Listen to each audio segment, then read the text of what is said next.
point where the human race is unable to reproduce itself. I just want to understand, how do they impact the body? So, yes. I think so. I think because fewer men have good enough sperm for sperm banks.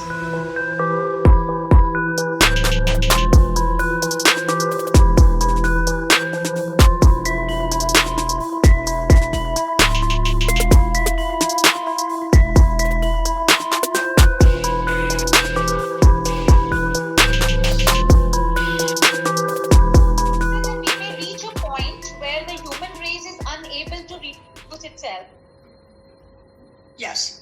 Yes? Yes. So what is the body of evidence that suggests this? Yeah. So what we know is that sperm count and concentration have been decreasing dramatically. And if you were to extend that line, which I did not do in the book, by the way, in which I did only when asked hypothetically, what would this look like if you extended this? I said, I'm a statistician. I don't believe in projecting past our data. However, if you want to draw the line, it hits 0 in 2045. You see? So I'm not saying we are going to reach 0 in 2040. I'm just saying that this could be mathematically done to project it. Okay. However, you have to keep in mind that hitting 0 means that the median, not everybody, the median sperm count is 0, would be 0 in 2045. Now, is that possible? No, because we cannot have negative sperm, right? No negative sperm count. So that means that is what's called an asymptote. 0 is an asymptote. That means that we can come arbitrarily close to it, but we can't go below it. Do you understand? Right. Yeah. Okay. So what does this mean in practice? Okay. Right now, sperm concentration in Western countries, and by the way, India is not in this study, unfortunately. This is a statement about Western countries. You say that the endocrine disrupting chemicals that are present all around us are the most worrying for reproductive health, right? Yes. So which are these chemicals? Exactly how do they enter the product? Like you talk about phthalates, phthalates, bisphenols, and pesticides. These are the three things that you are mostly concerned about, right? These are the three things. We actually talk about 5 classes of chemicals. Those are 3 of them. Those are the ones that are predominantly in food. Okay, but there are also, and we can talk about that if you want, but there are the chemicals in coatings. So they could be coatings of frying pans like Teflon. They could be the coatings of fabric like water resistance. They could be the coatings of paper to keep grease off of paper, right? So these coatings are extremely concerning as well, as are flame retardants. So really the 5 classes include the phthalates, the bisphenols, the pesticides, the flame retardants, and what's we call the PFOAs, the films, if you will. Okay. Okay. How do they really enter? Like in minute quantities do they enter, and do they create a problem over the years? Like I just want to understand, how do they impact the body? Yes. Okay. So first of all, they are not chemically bound to the products. Okay, that means they can leave. So for example, if you take, here's a very good example. If you look in the nursery, a newborn nursery, if you look in a hospital, newborn babies in a hospital, and you look at those babies that were premature, and they're very small, and they have a lot of, their food comes in through tubes, right? Yes. Food, yes. oxygen, and so on. And you can show that the number of tubes to which a baby is connected is directly related to the amount of phthalates in her urine. The mother, when pregnant, the woman when pregnant, eats food that has phthalate in it. And that could be many, many sources that we can talk about if you want. But when she eats that, it goes into her bloodstream. It crosses the placental barrier. Yeah. It gets into the fetus. Yeah. And then what it does is really the most important thing, because it affects the development of the fetus. And it does that by altering hormone production, synthesis, transport, how the hormones in the fetus affect the development of that fetus. And that's what I've been measuring in my studies for about 20 years. They can also come in through our skin, because chemicals are added to personal care products and cosmetics. And one of the reasons is because it increased the absorption through our skin. They're put in for that reason. They're meant to make the chemical go through our skin. Once it's through our skin, it gets into the bloodstream, and the same thing. It goes into the fetus or into the man, by the way. Men get this as well. So really, they come into our bodies every possible way. Inhalation, dermal, ingestion, right? And we get them from everything in our household. Right. With some exceptions. You don't get them from glass. You don't get them from ceramic. You don't get them from metal. Possibly coated metal, but basically uncoated products, are safe. But products made with polyvinyl chloride, made of plastics, or foods that have been treated with pesticides, and so on and so forth, are not. Right. Yeah. Right. Do you think that the amounts in which these chemicals are present in the developing countries may be many times more than that in the developed world, and that we have a bigger risk here? The infertility rates may be higher here in developing countries. Is there any study that you have undertaken? Do you feel that the numbers are higher in the Asian countries or in the developing world than in the developed world? So you're asking whether the body burden of these chemicals is greater, for example, in India. Is that what you're asking? Yes. If the amounts in which these chemicals are present in the developing countries are many times more than in the developed world. Pooja, I don't know, because there have not been any, to my knowledge, and maybe you know some, but I don't know of any international surveys of body burdens of these chemicals. However, I do know that in the United States, where we have quite good information, the levels are higher in disadvantaged communities. They're higher in communities that are poor, that are living near, that get poorer products, that eat poorer products, that are less likely to eat unprocessed foods, that are living near freeways, and so on and so near dumps, and so on. So proximity to pollution definitely increases the body burden. So I would say it is likely that in underdeveloped countries levels are higher. But as I say, I don't think there has been a systematic study where the same methods have been used across multiple countries. We have studies in the US, there are studies in the EU, that's all I know about. They should be done. They should be done in developed countries, yes. The lowest, so first of all, just let me say what fertility rate, when I use that term, I use it as the demographers use it, which is the number of children born to a couple or a woman. So just birth rate, really, per woman. Okay. So now, just to say, when that's 2.1, that is what we call replacement. If a couple has a little over two children, then they will replace themselves, yes? Okay. But if it goes much below 2.1, they are no longer replacing themselves, and the population is declining. Okay, unless there's immigration, but let's say. Okay, so in some countries now, Asian countries, and it's not India, but it's Singapore, Korea,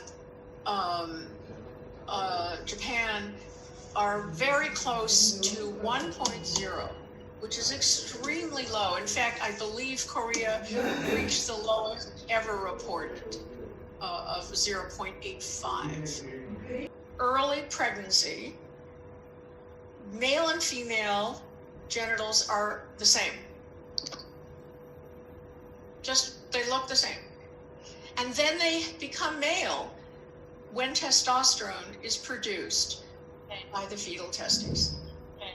Okay, so there's a signal. It's programmed genetically that at certain time, in rats it's 18 days gestation. In humans we're not so sure, but it's early first trimester.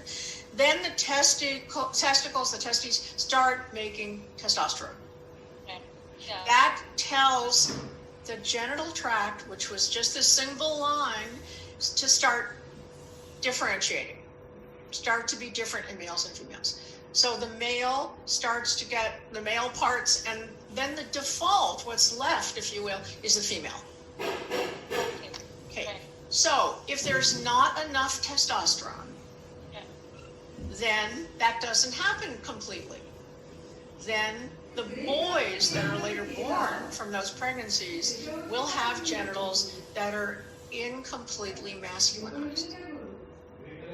You follow? Yeah. They will Yes. not be, they will be smaller. They will be less developed.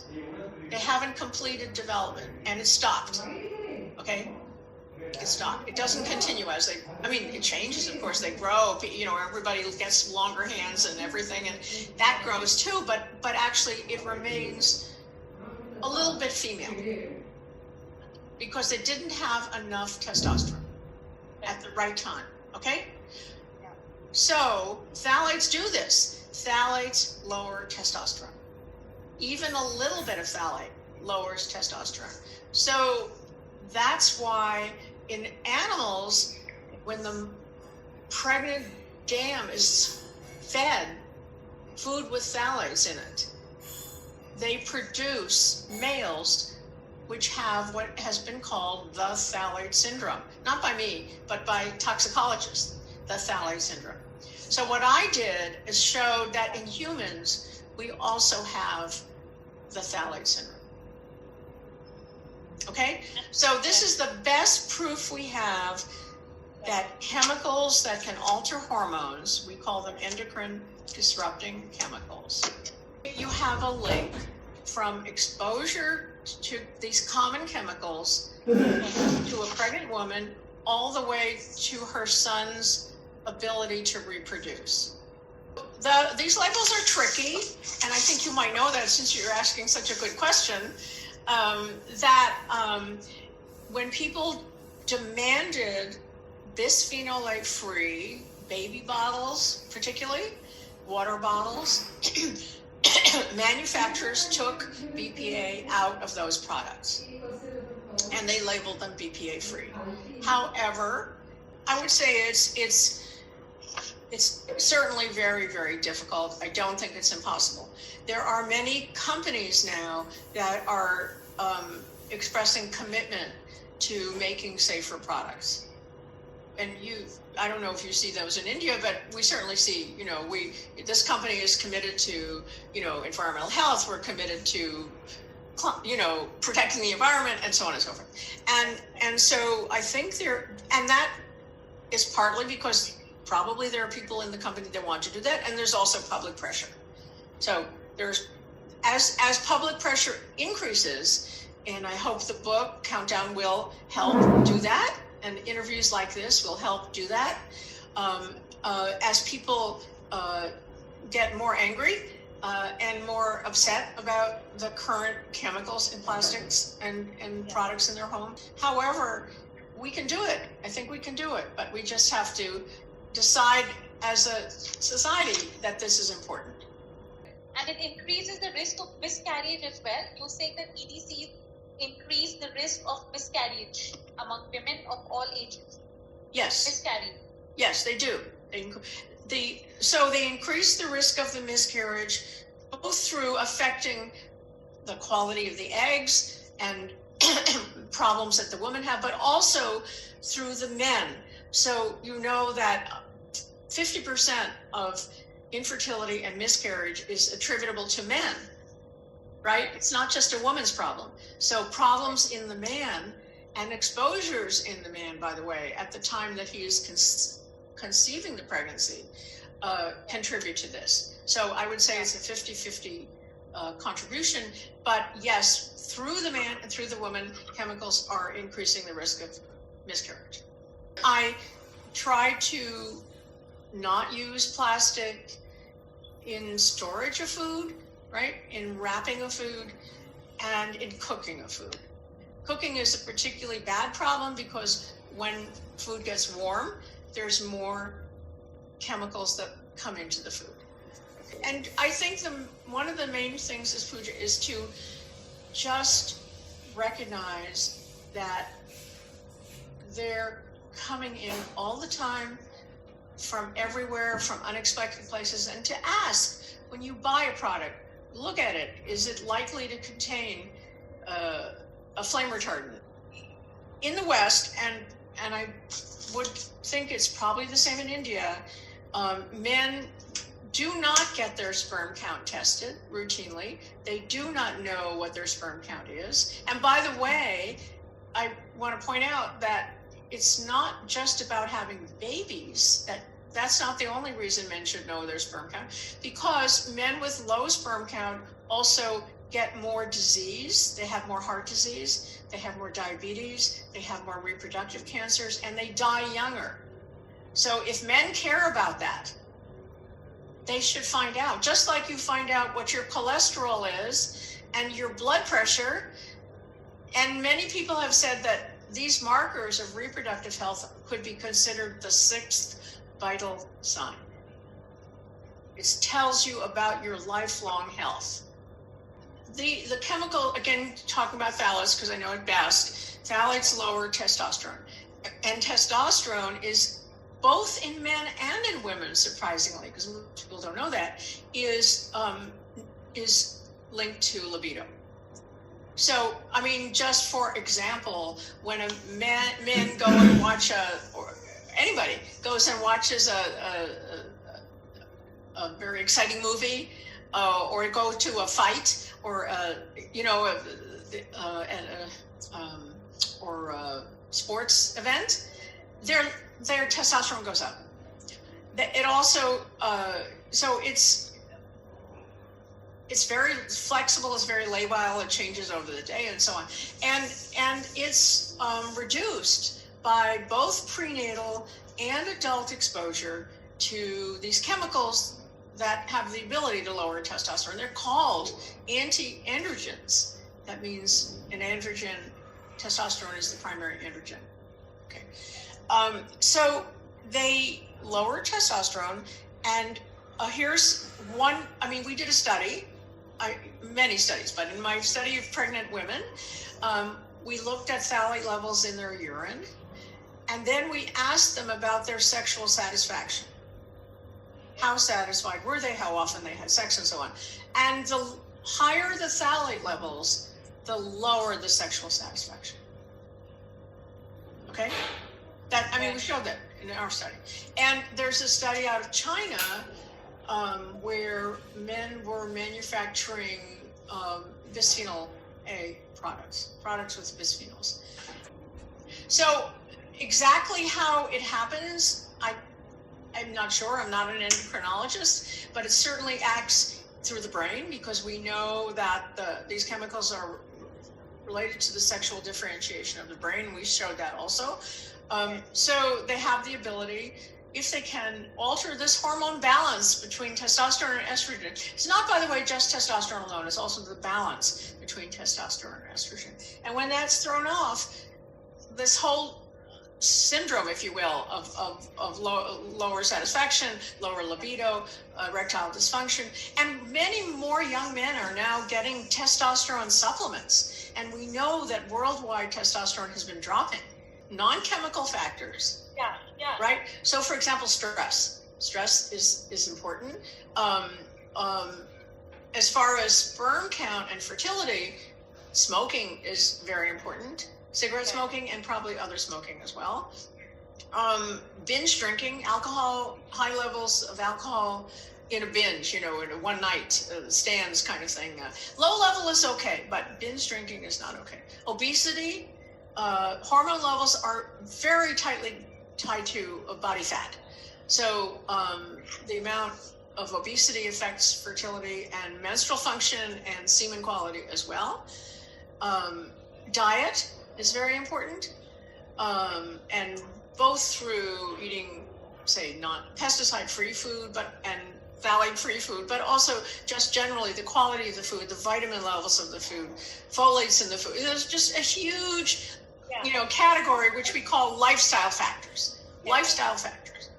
To look at two populations, one without this exposure, one with it, and pregnant women, and look at their children and compare them of how they develop. You can study these things, but you have to commit the funds to do that, right? Yes. In India, there is no clinical studies done, basically clinical human studies done, but only on animal models. These EDCs, the impact of EDCs on the reproductive system. Here, the studies are done on animal models. But over there, you have done them. Like, how have you gone about it? Can you tell us, like, in the US? How? So, for me, the animal studies are really important. Starting, if you will. I mean, I think the starting point is you do the study on the chemical function. That's really the first. You see how they act in the test tube. And then you see maybe this chemical is similar to this other chemical that you've been worrying about. For example, I worried about phthalates for a long time, and then I learned that the drug paracetamol, do you use paracetamol? Acetaminophen has a very similar structure to phthalates. And so now we're studying that because of the structure. So that gives you an idea of what kind of chemicals to worry about. Do they resemble other chemicals of concern? Somewhere you said that many couples, there will be a time will come that many couples will need to turn to assisted reproduction, like technology, and even eggs and sperms that are created from other cells in the lab, in the laboratory. Like eggs and sperms will be created from other cells in the laboratory. There will be a time. That last option is looking encouraging, but it's certainly not available now, and I don't know the technology because I don't work in that field. Do you think that time may come? I mean, I think so. I think because fewer men have good enough sperm for sperm banks. The number of men, and we talked about that in the book, the number of men who can provide sperm for sperm banks has been decreasing. Sperm banks have been closing. There was one quite well, known study in China where a major sperm bank had to close for not enough men, good enough men. I don't know how it is in India, but that could be happening. And freezing sperm and eggs is an option. I really can't speak to that technology, but if they have been damaged from in utero exposure earlier, they're not going to be very good for conceiving a pregnancy. So it may be that our alternative will be to create these, but again, this is for me, like for you probably, it's very speculative and uncertain because I don't know that science. You have compared sperm count decline. Yes. Global warming 40 years ago. Yes. Can you comment on that, please? That's a comment about perception, population perception. So when a Danish group published a study in '92 that sperm count had declined dramatically worldwide, because mine was not the first, right? There've been many of these, and that study was ignored. It was questioned, and people didn't believe it, including me, by the way. At first, I didn't believe it. So I think that's where climate change was when the early concern came up. People said, no, this is just normal fluctuation. There's nothing to be worried about. It's, they denied it. That was climate deniers. We had sperm count decline deniers, right? And then the population shifted as they saw evidence. And what it takes to change people's opinion is evidence that affects them personally. So people started feeling how hot it got, right? And you must feel that in India, right? And then in California, the fires, and then the hurricanes, and people start to experience it, and they go, oh, yes, this is more.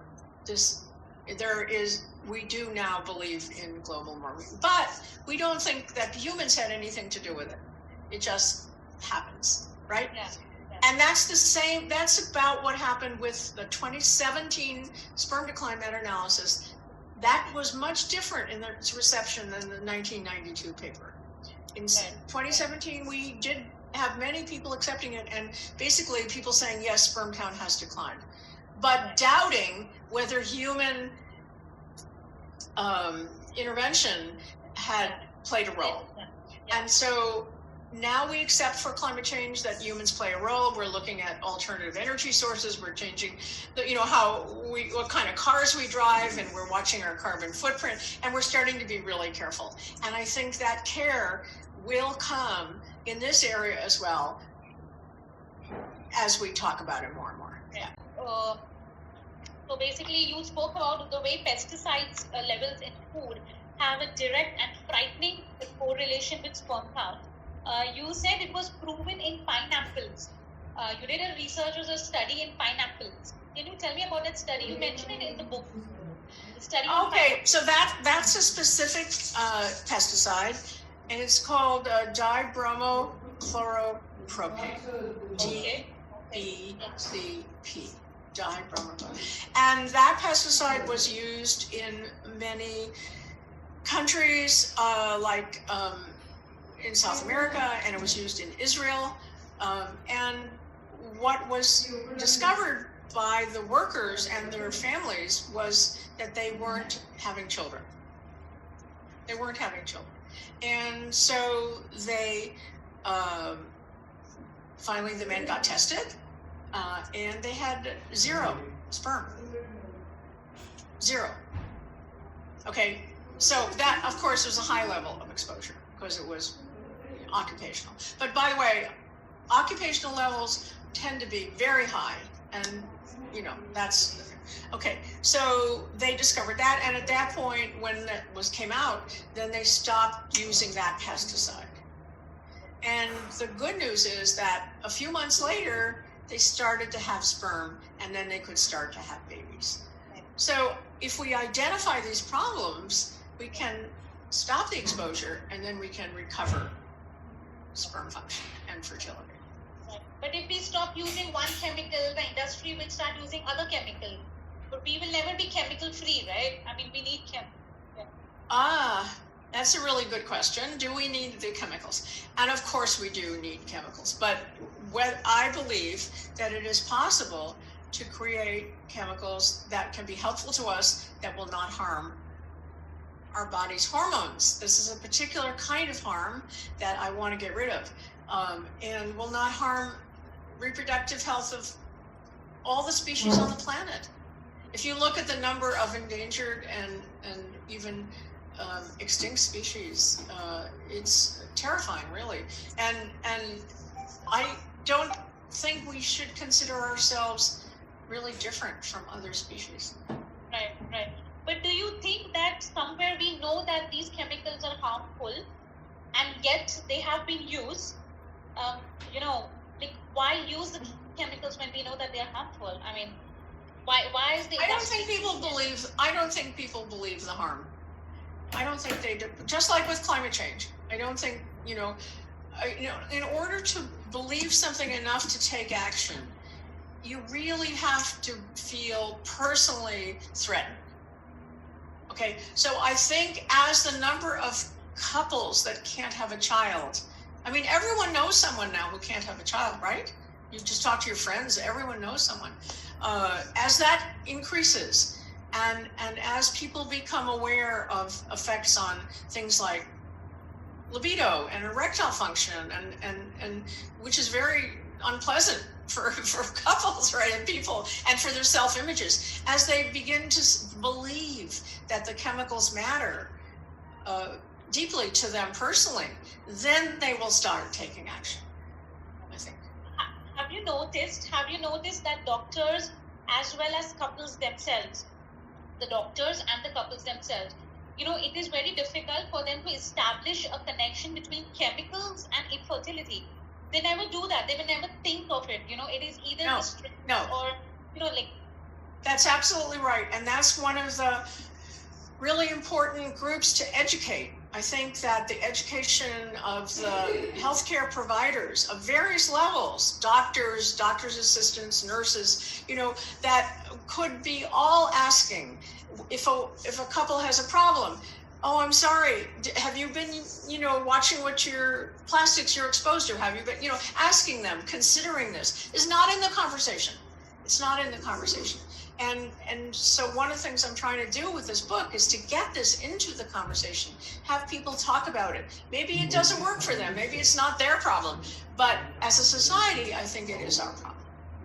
Right. So we tell them to get off plastics, get on organic food. Yeah, change in your lifestyles. We tell them to read the book Countdown. Because I can't tell you in even a nice long interview like this all the things we discuss. And I maybe the book will come into Hindi or something. I don't know, but we are getting licensed all around the world, so it's possible. It's possible. If a publisher wanted to, they could publish it in various languages in India too. Thank you so much for talking to us. It's a pleasure. It's been a pleasure. Thank you so much. Very nice interview. Thank you.